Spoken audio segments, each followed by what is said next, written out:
ऐसे केस तो एक आध मिलेंगे जो भक्ति के लिए, दर्शन के लिए या परमात्मा के लिए ये चाहता हो कि भाई मुझे दर्शन हो। तो गुरु के लिए दर्शन की इतनी तड़फ जिसको होती है तो समझो कि जिसको हम गुरुमुख कहते हैं वो उस दर्जे का इंसान है। गुरुमुख गुरु की आज्ञा में रहने वाला होता है। गुरु जो वचन कहता है उसको मंत्र मानता है, उसके लिए वही बड़ा मंत्र है। और उसका मंत्र के साथ साथ विश्वास भी दृढ़ होता है और उसके विश्वास के साथ उसकी संकल्प सिद्धि बढ़ जाती है। जो फिर वो सोचता है, करता है, उस चीज़ के लिए पूरा कंसंट्रेट करे वो। और जिस चीज़ पर इंसान कंसंट्रेट करके कोई भी काम करता है दक्षता प्राप्त कर लेता है। तो गुरुमुखों की बढ़ाई इसीलिए गाई है कि गुरु का वचन जो उसने मिल गया तो उसको हमेशा वो सत्य मानता है। लेकिन दुनियादारी के लोग जो होते हैं उनको वो बात सुनने में कई बार अटपटी लगती है। कहेंगे क्या गुरु, क्या नाम, क्या भक्ति, कहने की बातें। उनका इन चीज़ों में इतबार विश्वास नहीं है। तो जिनका इतबार विश्वास नहीं है उनके लिए कोई चीज़ कुछ भी नहीं है। वो उसका कारण नासमझी है, अज्ञानता है, मूर्खता है। ये एक तर्कहीन बात है। अगर समझवान और ज्ञानवान हो तो वो आदमी जो समझता है, जिसको परख है, पत्थर और हीरा एक जैसे हैं। हीरा पत्थर से निकलता है, लेकिन नकली अगर दे दे तो वो उससे भी ज़्यादा चमकदार होता है। पहचान नहीं, वो उसको हीरा मानेगा। यही बात है कि जिसको पहचान उस चीज़ की हो जाती है वो फिर समझ जाता है कि वही वास्तविकता यही है। जीवन का सार भी यही है। इंसान का जीवन पाके जो इंसान अपने को दूसरी चीज़ों से अलग नहीं मानता है, दूसरे जीवों से ऊंचा नहीं मानता है, तो बुद्धिमान भी नहीं है। सबसे उत्तम जीव इस प्रकृति में 84 लाख योनि में इंसान है। और इंसानों में भी वो है जो ज्ञानवान है। ज्ञानवान का मतलब ये नहीं कि आदमी जो उसकी कर्मेंद्रिय ज्ञान इंद्रिय हैं उनके द्वारा तो सब कर्म करते हैं। ज्ञान उसको ये होना चाहिए कि हमारी रूह आई कहाँ से थी, इसका आने का तात्पर्य क्या था, दुनिया से निकलने के बाद में जाएगी कहाँ ये।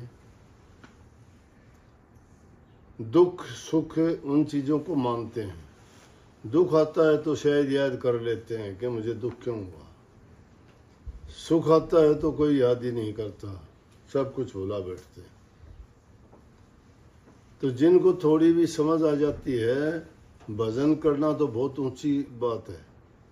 भजन तो कर ले तो करना ही क्या है, लेकिन इतनी बात भी जिसमें आ जाए, जो बुराई वाली चीज़ है उनको छोड़ दे, अच्छे गुणों को अपना ले। किसी को जबान से, मन से या अपने कर्म के द्वारा किसी का बुरा ना करे, ना सोचे, तो उस इंसान का भी बुरा नहीं होगा। क्यों नहीं होगा? कि ये कर्म का गुण है। कर्म जो भी इंसान जैसा करेगा वैसा परिणाम उसको मिलेगा। देर अबेर हो जाती है, लेकिन फैसला और न्याय होता है हर चीज़ का। लक्ष्य पर हर चीज़ पहुंचती है। बुरी से वो भी, उसका भी परिणाम बन गया, अच्छी है उसका भी बन गया। लेकिन जिन्होंने जीते जी अपने आप को पहचान लिया, जिसने वाणी में थी कि 10वें द्वार की बात कही गई। 10वां द्वार कोई किस ढंग से उसकी व्याख्या करता है, कोई किसी ढंग से करता है, लेकिन वास्तविकता में तो 10वां द्वार ये है, शरीर में 9 दरवाजे जो लगते हैं, लगे दिखाई देते हैं, 2 आँख, 2 कान, नाक, मुंह, इंद्रिय और गुदा, ये तो शरीर के लिए ही काम करते हैं।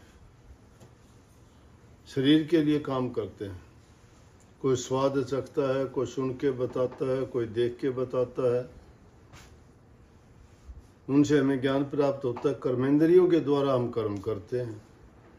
ज्ञान इंद्रिय ज्ञान देती हैं, कर्मेंद्रिय कर्म करती हैं। तो सारा का सारा कर्म किस लिए किया हमने? शरीर के लिए। लेकिन रूहानी काम इसमें कोई नहीं हुआ।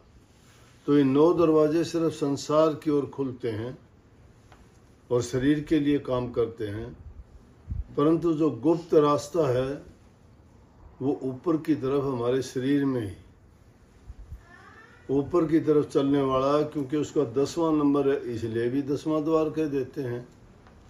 और रूहानी आध्यात्मिक मंडलों को देखो तो भी उसे 10वें नंबर पे आता है, वो 10वां द्वार तो भी उसको कह देते हैं। और 10वां द्वार वो क्यों कहा गया? क्योंकि शारीरिक और मानसिक जितने भी हमारे दर्जे हैं उनसे लगभग हम 10वें द्वार के बाद पार निकल जाते हैं। उनसे पार जाने के बाद ही उस ज्ञान का हमें अनुभव होता है।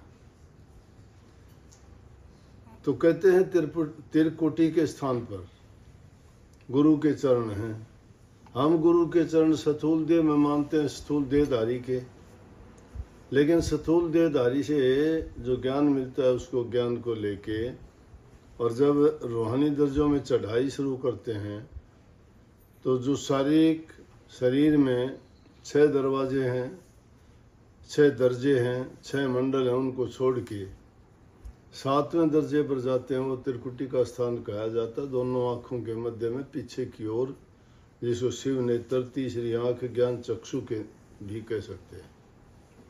वहाँ पर जो हमें ज्ञान प्राप्त होता है, जो प्रकाश मिलता है, वो ब्रह्म ज्ञान है, दुनियादारी का ज्ञान नहीं। वो जब वो ब्रह्म ज्ञान हमें मिलता है तो उसके प्रकाश में हमें यहाँ इस दुनिया से उठ के जो दूसरी दुनिया है, जिसको हम पारलोक कहते हैं, ये ई लोक है, वो पारलोक या परलोक भी कह देते हैं, वो है। उस लोक से भी ऊपर चलना है।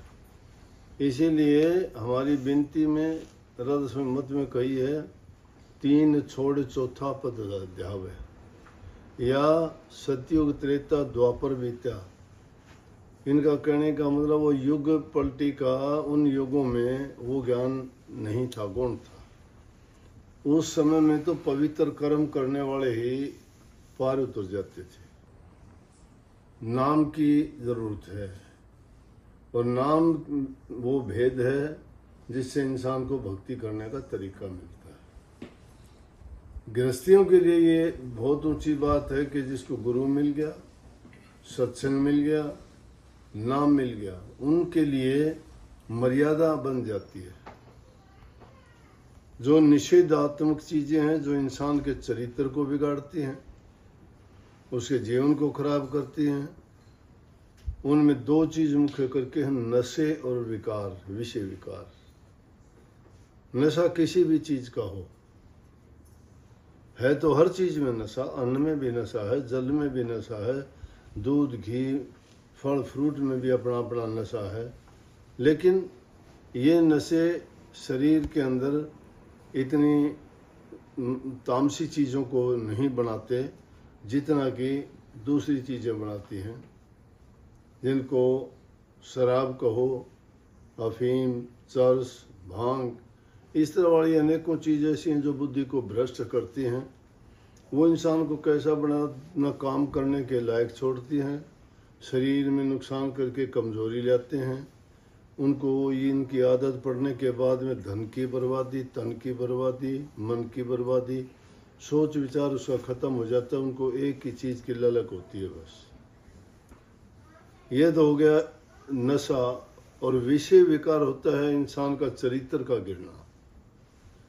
चरित्र जिस इंसान का गिर जाता है वो उससे भी बुरा है, उसमें भी नशा है। उस नशे के कारण घर छोड़ देते हैं, परिवार छोड़ देते हैं, लोक लाज की परवाह नहीं करते, कोई अपने वंश का, घर का, माँ बाप का, इज्जत का ख्याल नहीं करते और सबको एक तरफ छोड़ के बर्बादी का रास्ता अपना लेते। तो इसलिए ये चीज़ें जब विषय विकार इंसान के छूट जाते हैं, बुराइयां छूट जाती हैं, तो पवित्र हो जाता है। उसमें अच्छे गुण आओ या ना आओ, लेकिन बुराइयां सब उसकी छूट गई। और इस युग में अगर इंसान की बुराइयां भी छूट गई तो भी वो आदमी एकदम पवित्र है। वो समझो कि उसने जीते जी अपना उद्धार कर लिया है। अगर उसकी मुक्ति नहीं होगी या वो मुक्ति धाम में नहीं जाता है, शरीर छूट जाएगा, तो इंसान का चाहे उसको शरीर दोबारा मिले तो भी उसको गुरु मिलेगा और अगले जन्म में भी उसको सत्संग मिलेगा, नाम मिलेगा। क्योंकि संतों का फरमान है कि संत अपने जीव को काल को नहीं सौंपने देते, चाहे उनको युग कितने भी लग जाएं, चाहे चारों युग लग जाएं, लेकिन वो इंसान ही बनता रहेगा। और जब तक उस जीव को इस काल जाल से मुक्त करा के उनके घर नहीं भेज देते, तब तक चाहे वो किसी भी कारण से भक्ति के रास्ते से भटक जाता है, खामियां आ जाती हैं, सत्संग छूट जाता है, नाम छूट जाता है, कोई बात नहीं, गुरु उसकी संभाल करता है। इसीलिए गुरु के गीत गाए जाते हैं ना, कहते सतगुरु बिन हमने देख लिया कोई भी किसी का मीत नहीं। मीत क्या है सतगुरु का? सतगुरु सब कुछ देता है, लेने वाले की अपनी शक्ति होनी चाहिए उसमें। जो खुद डिजर्व नहीं करता और डिजायर करता, उसको क्या मिलेगा? कहावत यूं ही तो बनी थी, first deserve then desire. Deserve करने के मतलब अपने आप को योग्य बना लो उस चीज को। योग्य कब बनोगे? जो गुरु कहता जाता है वैसा करते जाइए। आप कहता है बुराई छोड़ो, बुराई छोड़ देनी चाहिए। कहते हैं सेवा करो, सेवा करनी चाहिए। कौन सी सेवा? सबके लिए बराबर नहीं, कोई तन की, कोई मन की, कोई धन की, कोई रूह की सेवा। ये कैसे? गुरु जानता है किससे क्या सेवा लेनी है, सबके लिए बराबर नहीं है, सबकी शरीर की क्षमता बराबर नहीं है, सबके हालात एक जैसे नहीं है। कोई धनवान है वो धन की सेवा कर सकता है, शरीर जिसका तंदुरुस्त है शरीर की कर सकता है, नहीं तो मन सबके पास है, मन में अच्छे ख्यालात, अच्छे विचार रख के कर सकता है, वचन से कर सकता है। मीठा वचन बोलो, प्रभु का गुणगान करो जिसने हमें सुंदर शरीर दिया, जीवन दिया, ये अच्छा अवसर दिया, सब चीज़ों से हमें सुंदर सुंदर चीज़ों से नवाजा। आँख कितनी सुंदर, कान कितने अच्छे, जबान दी। जिनको ये चीज़ें नहीं हैं उनसे अगर हम पता करें, पूछ के देखें, तो वो हमें इनकी अहमियत बताते हैं। लेकिन जिनके पास ये चीज़ सुलभ हैं वो उनकी कीमत ही नहीं जानते और इस जीवन को बर्बाद करते रहते हैं। तो इसलिए मैं कहा करता हूँ, मैं तो अपने जीवन से बात सोचा करता हूँ कई बार कि बचपन के दिन खो दिए नासमझी के कारण, फिर भी 29-30 साल की उम्र होगी, गुरु की शक्ति खींच के ले गई और गुरु ने वो दया बख्शी कि जिसके कारण जीवन सुधर गया। नहीं तो दुनियादारी के इन चीज़ों के जिनके मैं बुराई बताता हूँ, इन बुराइयों में हम थे, वो बुराई छूटती नहीं, फिर तो बढ़ती जाती। लेकिन गुरु जब मिला तो गुरु का दायरा हो गया कि लाज आती थी कि अगर कोई गलती हुई तो धब्बा लगेगा, गुरु को लगेगा, हमें लगेगा, माँ बाप को लगेगा, परिवार को लगेगा।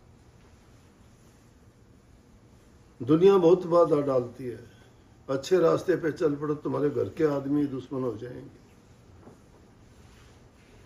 क्यों? ये जगत और भगत का बैर है, ये काल और दयाल का झगड़ा है। दयाल चाहता है कि वो अपने जीव को भटकने ना दे, काल चाहता है कि मैं उसको किसी न किसी लालच में घेरूं, वो बाधा पर बाधा खड़ी करता रहता है, माया का जाल फेंक देता है। माया अनेक रूप रचती है, कोई ना कोई ऐसा किसी में गरीबी ला दे, किसी में और दुख डाल दे, किसी के बच्चे उसको तंग करने लग जाए, किसी की स्त्री उसको परेशान करने लग जाए। घर का आदमी कहेगा उसकी बात झूठी लगेगी, दूसरा आदमी कहेगा उसकी बात सच्ची लगेगी। क्यों? वो उनकी बुद्धि पर बैठ के उनकी बुद्धि को भ्रष्ट कर देते हैं।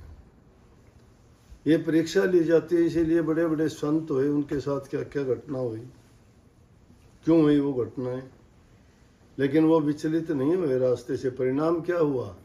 आखिर में सबको माननी पड़ी। माने कब? अंत में। पहले क्यों नहीं माने?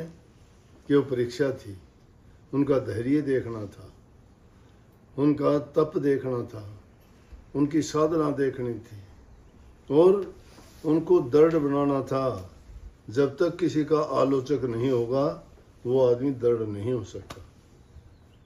तो सही रास्ते पर चलते हुए आलोचना बहुत होती है, परंतु इंसान वो जो उसको घबराना नहीं चाहिए।